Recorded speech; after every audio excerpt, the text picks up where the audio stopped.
नमः शिवाय। सभी दर्शकों को नमस्कार। दर्शकों, आपने नाम सुना होगा उर्मिला। वह नारी सोई ताकि धर्म जागता रहे। इतिहास वीरों को स्मरण करता है, महाकाव्य राजाओं का गुणगान करते हैं, पर युद्ध और धनुषों के बीच एक नारी थी जिसके त्याग से हर विजय संभव हुई। उसका नाम था उर्मिला। वह लक्ष्मण जी की पत्नी थी, पर उन्हें प्रायः इसी नाम से पुकारा जाता था क्योंकि उनकी कथा कभी ऊंचे स्वर में नहीं कही गई।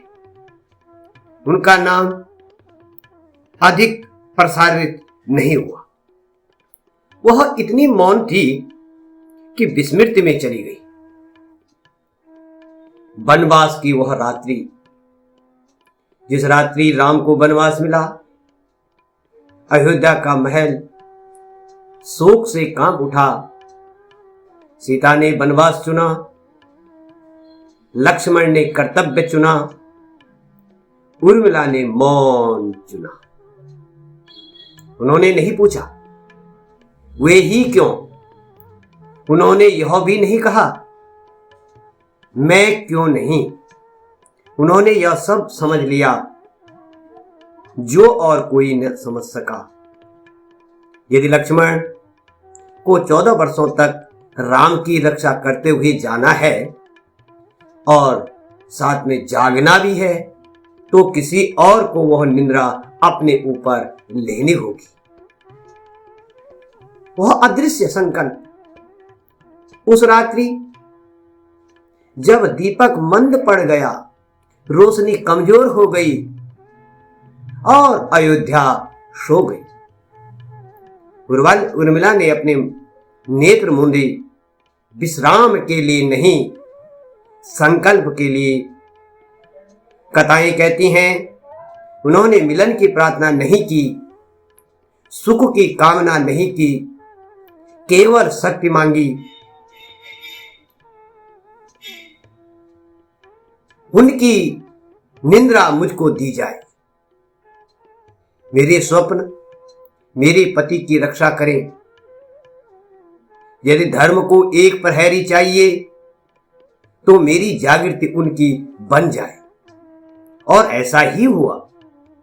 वन में लक्ष्मण 14 वर्ष नहीं सोए और अयोध्या में उर्मिला सोती रही। वह विश्राम में नहीं थी, वह विश्राम नहीं था, वह त्याग की निंद्रा थी। 14 वर्षों की निश्चलता। जब वन में बाण चले, उर्मिला अयोध्या में स्थिर रही। जब राक्षस गिरे, मरे, वह उन पदचापों का स्वप्न देखती रही जो कभी लौटकर न आए। लोगों ने उन्हें विश्राम में देखा और सौभाग्यशाली समझा। वे नहीं जानते थे कि वह स्वप्नों में बड़ी हो रही थी। ऐसी प्रतीक्षा में जहां समय ठहर गया था। उन्होंने लंका को जलते नहीं देखा, उन्होंने रावण का पतन होते नहीं देखा, पर हर रात्रि उनकी आत्मा लक्ष्मण के समीप जागती रही। जब युद्ध समाप्त हुआ और भाई लौटे, अयोध्या उत्सव में डूब गई।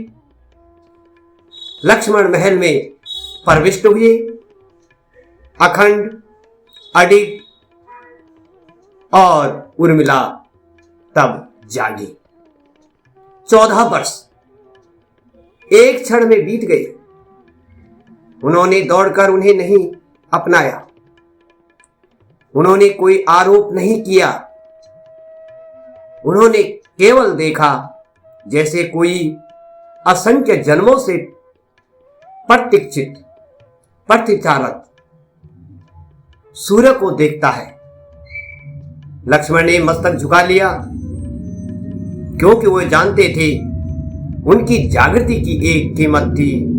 वह कीमत उनकी पत्नी ने निंद्रा से चुकाई थी। इतिहास ने उन्हें क्यों भुला दिया? उर्मिला ने युद्ध नहीं लड़ा, उन्होंने राज्य नहीं किया, उन्होंने यश की मांग नहीं की, पर वह यह स्मरण रहे, यह याद रखना चाहिए, राम की विजय को लक्ष्मण चाहिए था, लक्ष्मण की शक्ति को जागरण चाहिए था, और वह जागरण उर्मिला से आया। वह निष्क्रिय प्रतीक्षा नहीं कर रही थी, वह सब कुछ न करके भी संसार को थामे हुए थी। कुछ त्याग मेघ गर्जना की भांति गूंजते हैं और कुछ अंधकार में मौन श्वास लेते हैं। उर्मिला का त्याग दूसरे प्रकार का था, और संभवतः इसी कारण रामायण की सबसे साहसी नारी, इतिहास की सबसे अधिक विस्मृत नारी भी उर्मिला थी। सज्जनों, आपको वीडियो कैसे लगा? कमेंट, शेयर, लाइक और चैनल को सब्सक्राइब करना न भूलें। धन्यवाद।